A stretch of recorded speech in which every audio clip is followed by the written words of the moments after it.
쿠룹이 심하면 숨을 들이쉴 때 이렇게 막히는 소리가 나기도 하고 숨쉬기가 점점 힘들어질 수가 있습니다. 이 후두염이 조금 더 심하게 염증이 퍼져서 후두의 바로 옆에 있는 후두개까지 염증이 퍼지면 순식간에 아이가 사망할 수가 있습니다. 안녕하세요. 표쌤의 친절한 진료실의 표진규 원장입니다. 얼마 전에 컹컹 기침을 하던 아이가 응급실을 오가다가 사망을 해서 크게 이슈가 된 사건이 하나 있었어요. 그 아이가 바로 쿠룹이라는 질병으로 사망하게 된 것인데요. 요즘 외래에 종종 요 쿠룹 환아들이 나타나기 시작했어요. 그래서 자칫 잘못하면 사망까지 갈 수 있는 요 쿠룹에 대해서 오늘 알려드리려고 해요. 쿠룹이 도대체 무엇인지, 그리고 집에서의 대처법과 어떤 경우에 빨리 아이를 들쳐업고 응급실로 가셔야 되는지에 대해서 말씀드리겠습니다. 이번 영상만 딱 보면 우리 아이들 쿠룹으로부터 잘못되지 않도록 최대한 제가 잘 설명드려 볼게요. 바로 가시죠. 쿠룹은 다른 말로 급성 후두염이라고 부릅니다. 파라인플루엔자라고 하는 바이러스가 주되게 쿠룹을 일으키는 균인데요. 이 바이러스가 공기 중으로 퍼지다가 몸에 침입을 해서 목감기 일으키는 인두보다 더 깊은 후두에까지 염증을 일으키는 경우에 급성 후두염이 생깁니다. 후두에 염증이 생기게 되면 다른 감기와는 다르게 특이한 증상이 좀 생기게 되는데요. 그게 바로 컹컹 기침입니다. 이 기침을 누구는 개 짖는 소리라고 표현하고 누구는 항아리 기침이라고 표현을 하는데 한번 들어보면 아마 인상 깊어서 잊어버리시지 않으실 거예요. 그래서 쿠룹의 기침 소리를 한번 들려드리겠습니다.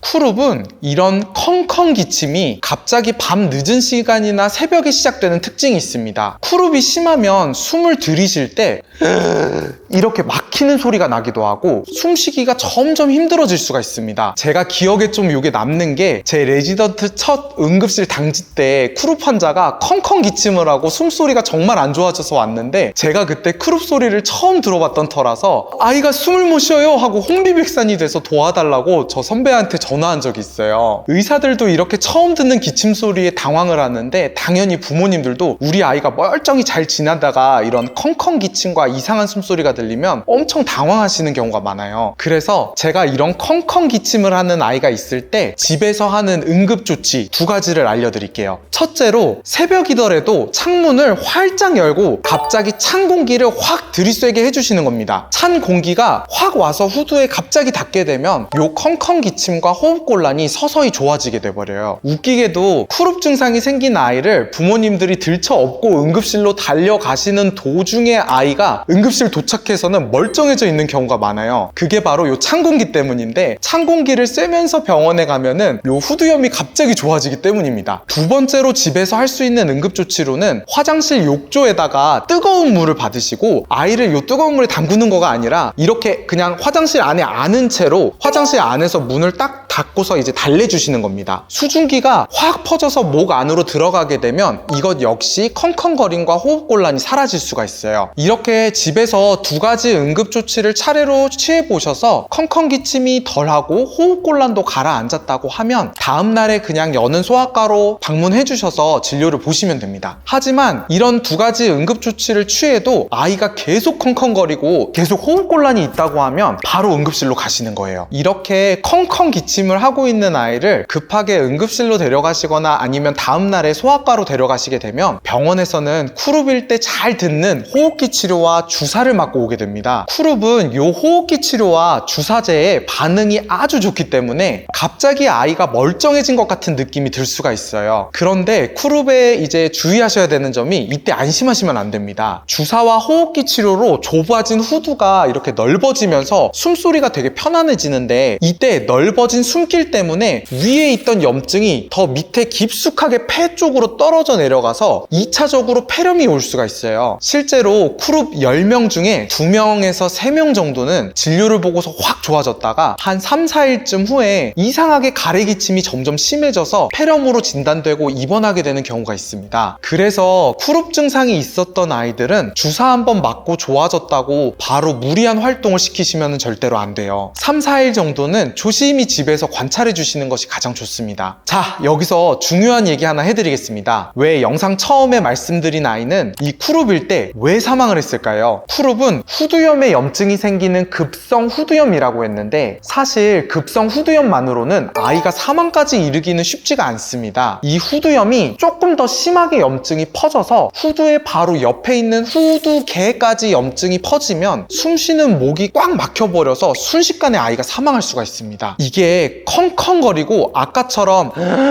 하고 숨을 쉬는 것이 계속 지속이 되다가 아이가 갑자기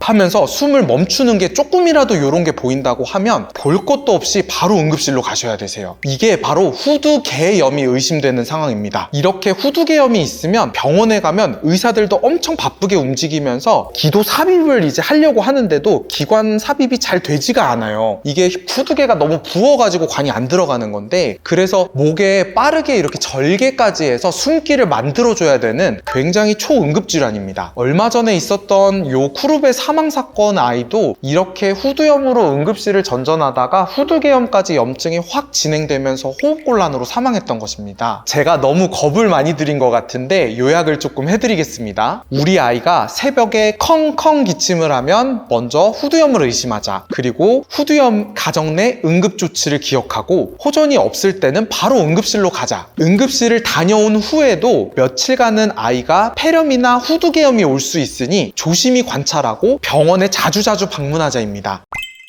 저는 두 아이의 아빠이자 소아과 의사로서 아이가 사망했다는 뉴스를 들으면 며칠간 정말 일이 안 잡힐 정도로 좀 힘들어하는 편이에요. 그래도 적어도 제 유튜브를 보시는 구독자분들은 절대로 이런 일이 발생하지 않을 수 있도록, 그리고 생기더라도 최선의 조치를 취할 수 있도록 제가 함께 노력하겠습니다. 이상 표쌤의 친절한 진료실의 표진규 원장이었습니다. 안녕!